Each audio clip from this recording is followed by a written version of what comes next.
My name is NORAH. I am from grade 4C. I made a model of the digestive system.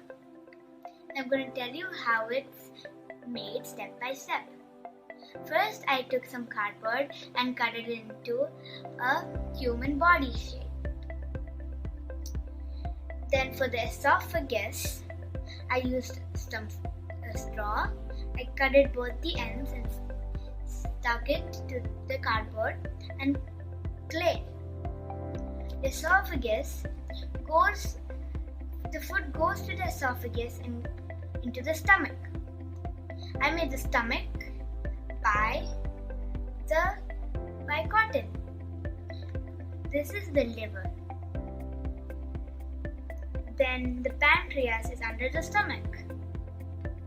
Then the gastric juices goes down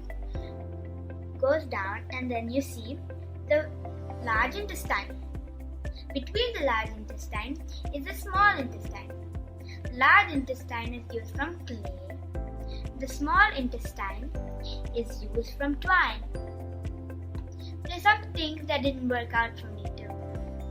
I tried using thread for the esophagus, but it didn't work. Thank you.